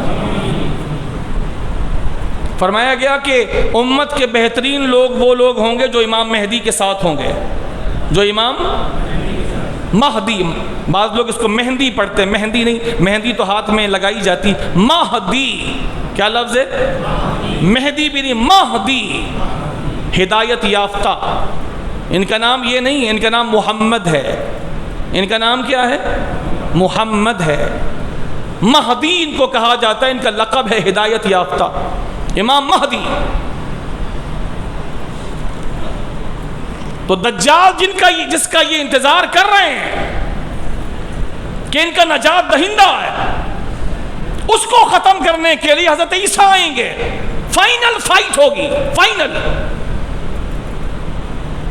جب حضرت عیسیٰ آئیں گے تو وہاں بھی اللہ کے نبی نے اس امت کی ایک فضیلت بیان فرمائی ہے اور فرمایا سنو، اس وقت تمہاری کیا شان ہوگی، اس وقت تمہاری کیا شان ہوگی کہ نماز کا وقت ہوگا، حضرت عیسیٰ اللہ کے نبی جو آ کے جا چکے پھر آئیں گے اور تمہارے درمیان موجود ہوں گے اور نماز کا وقت ہوگا اور امامت تم میں سے کوئی کر رہا ہوگا اور حضرت عیسیٰ نبی پیچھے نماز پڑھ رہے ہوں گے. آپ بات شاید سمجھ نہیں پائے، یہ کوئی معمولی بات نہیں ہے. اس امت کی شان رب کے نبی نے بیان فرمائی کہ سنو، سوچو وہ وقت کیا ہوگا جب عیسیٰ اللہ کے نبی اتریں گے اور ان سے کہا جائے گا نماز آپ پڑھائیں، تو وہ اس امت کے ایک فرد کو کہیں گے نہیں نماز آپ پڑھائیں. تو اس امت کا ایک فرد آگے جماعت کرائے گا، اللہ کے نبی حضرت عیسیٰ اس جماعت میں پیچھے رہ کے نماز ادا کر رہے ہوں گے. یہ شان ہے اس امت کی. تو ان کو جو درد ہے وہ درد اس بات کا ہے، سب سے بنیادی درد اسرائیلیوں کو یعنی یہودیوں کو وہ آخری نبی ہم میں کیوں نہیں آیا؟ آخری نبی بنو اسماعیل میں سے کیوں آیا؟ یہ درد ان کا کبھی دور نہیں ہو سکتا، انہیں کو اپنا علاج کرنا پڑے گا کہ کلمہ پڑھ کر یہ بھی مسلمان ہو جائے۔ باقی یہ تصادم جو چل رہا ہے یہ نیا نہیں، یہ پرانا ہے۔ یہ جو مظالم انہوں نے ڈھائے ہیں، افسوس کے ساتھ کہنا پڑتا ہے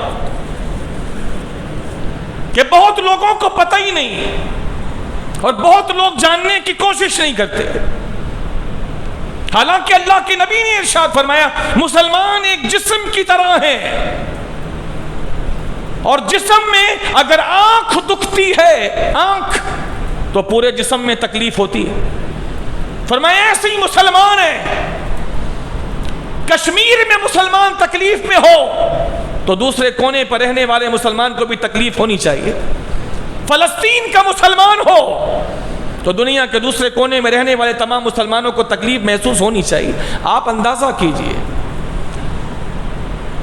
پورے فلسطین پر قبضہ کر لینا، ناجائز اولاد کی طرح اس کو امریکہ کا لا کر فلسطین میں بسا دینا، اور جب اس کو بسایا گیا فلسطین میں تو جو اس کی ریاست کی شکل بنی ہے وہ فلسطین میں خنجر کی طرح ہے۔ اب جا کے نقشہ دیکھیے، فلسطین پھیلا ہوا، اس میں لا کر ان یہودیوں کو بسایا امریکہ نے، اور جو شکل بنائی وہ خنجر کی طرح ہے۔ فلسطین کے سینے میں خنجر، اسرائیل کی ریاست کے نام پر ناجائز اولاد کی طرح، جس طرح ناجائز اولاد پیدا کی جاتی ہے، اس کو امریکہ نے پیدا کر کے وہاں فلسطین کے سر مڈھا، ایک خنجر کی طرح پورا فلسطین بڑا۔ اب انہوں نے اپنے مظالم کی وجہ سے پورے فلسطین کو سمیٹ کر کے بالکل ایک پٹی کی طرح کر دیا ہے، جس کو غزہ کی پٹی کہتے ہیں۔ دی غزہ اسٹریپ پٹی، غزہ کی پٹی، جن کا وہ گھر تھا ان کو دربدر کیا گیا، ان کی عمارتیں مسمار کر دی گئی، اسکول، کالج، یونیورسٹیاں۔ ابھی دنیا کی سب سے بڑی اسلامک یونیورسٹی ہے جامعہ ازہر مصر میں، اس یونیورسٹی کے پورے حصے کو تباہ کر دیا۔ قانون کے خلاف ہے، پوری دنیا کے بین الاقوامی قوانین کے خلاف ہے۔ کالج پر، یونیورسٹی پر، اسکول پر، مدرسے پر، مسجد پر، ہسپتال پر، پبلک پلیس پر کوئی بمبارمنٹ نہیں کر سکتا، کوئی نہیں کر سکتا، خواہ کتنی بڑی بھی جنگ کیوں نہ ہو جائے۔ لیکن میں آپ کو اللہ کے گھر میں رہ کے خدا کی قسم کھا کے کہہ رہا ہوں، ان میں سے کوئی جگہ اسرائیلیوں نے باقی نہیں چھوڑی ہے۔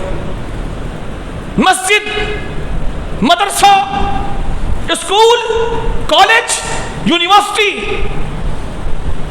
حتیٰ کہ ہاسپٹل، سب پر بمبارمنٹ کی ہے۔ ایک شخص نے مجھ سے آتے آتے آج کہا کہ حماس نے ابتدا کی۔ او بے غیرت آدمی، حماس نے ابتدا نہیں کی، تم کر یہ رہے ہو کہ اندر اندر چٹکیاں بھر رہے ہو، چوٹی کاٹ رہے ہو، بندے مار رہے ہو، روزانہ 100-150 جنازے اتر رہے ہیں، روزانہ لوگ مر رہے ہیں، وہ دنیا کو نہیں بتایا جا رہا۔ عقل مند آدمی یہی کہتا ہے، روز مرنے سے بہتر ہے ایک بار مرو۔ اور جوان کے بچے کہتے ہیں مرو تو مار کے مرو، مرو تو مار کے مرو۔ ٹیپو سلطان کا وہ مقولہ، گیدڑ کی 100 سال کی زندگی سے شیر کی ایک دن کی زندگی بہتر ہے۔ اور میں آپ کو خدا کی قسم کھا کے کہتا ہوں، جو نر فلسطین کے یہاں پائے جاتے ہیں پوری دنیا میں کہیں نہیں پائے جاتے۔ ان کا بچہ بھی ان کے بڑوں کو دھکیل دیتا ہے ٹینک کے اندر، ان کی بچیاں بھی آگے بڑھ کے ان کو غریبان سے پکڑ لیتی۔ اتنی جرت کسی میں نہیں ہے۔ میں آخری جملہ کہہ رہا ہوں، زیادہ نہیں۔ کسی نے کیا کہا، کسی نے کیا کہا، میں کسی کا ذمہ دار نہیں ہوں، میں اپنے بولنے کا ذمہ دار ہوں پوری طرح۔ میں کہتا ہوں زیادہ نہیں۔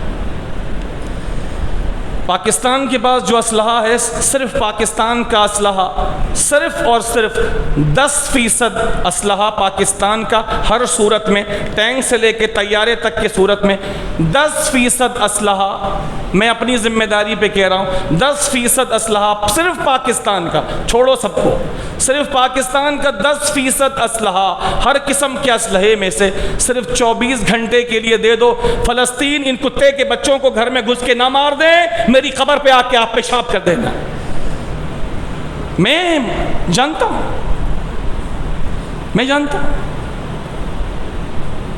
معلوم ہے مجھ کو، صرف 24 گھنٹے۔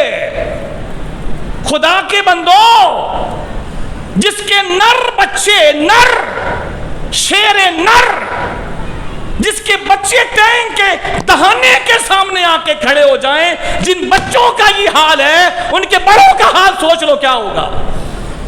اور جن کی عورتیں ان کی سپاہ کے سامنے جا کے کھڑی ہو جاتی ہیں، ان کے مردوں کا حال پھر کیا ہوگا سوچ لو۔ اور دیکھنا ہے تو جا کے نیٹ پہ دیکھ لو۔ غلیل سے ابتدا کی تھی، غلیل سے، پھر بوتل پیٹرول بم سے، پیٹرول بم، وہ ساری ویڈیو میں نے دیکھی ہے۔ جس کو شوق ہوتا ہے نا وہ سب کچھ کر لیتا ہے، شوق کی بات ہے، سارا سودا شوق کا ہے۔ غلیل سے، ادھر ٹینک ہے، ادھر غلیل ہے، ادھر گولے ہیں، ماٹر ہے، ادھر پتھر ہے، ادھر ان کے طیارے ہیں اور ادھر پیٹرول بم ہے۔ اگر یہ اسلحہ دے دو 10%، میں نے کتنے دن کے لیے کہا؟ 24 گھنٹوں کے لیے، اور یہ پورے اسرائیل کو گھسیڑ کے نہ مار دیں تو میرے منہ پہ آ کے پیشاب کر دینا۔ وہ جیالی قوم ہے فلسطین، اور جو زندہ رہے گا انشاءاللہ وہ دیکھ لے گا، یہ قوم چاہے تو سب کی سب شہید ہو سکتی ہے، لیکن یہ قوم کبھی سرنڈر نہیں کرے گی۔ یہ سر جھکانے والی قوم نہیں ہے، اور نہ سر جھکانا چاہیے۔ یاد رکھو، میرے نبی کے فرمان کا خلاصہ یہ ہے، مغرور آدمی کے آگے عاجزی کرنا گناہ ہے۔ مغرور آدمی کے سامنے عاجزی کرنا، دوبارہ بولیے، مغرور آدمی کے سامنے عاجزی کرنا گناہ ہے۔ لہذا مغرور ریاست کے سامنے عاجزی کرنا یا سر جھکا دینا، یہ سب سے بڑا گناہ ہے جس کو خدا معاف نہیں کرے گا۔ ایسی ذلت کی موت سے شہادت کی موت درجوں افضل ہے۔ ہماری دعائیں اور ساری ہمدردیاں فلسطین کے ساتھ۔ خدا کی قسم اگر بارڈر کھلے ہوتے تو آپ کو کئی پاکستانی وہاں پر نظر آ رہے ہوتے۔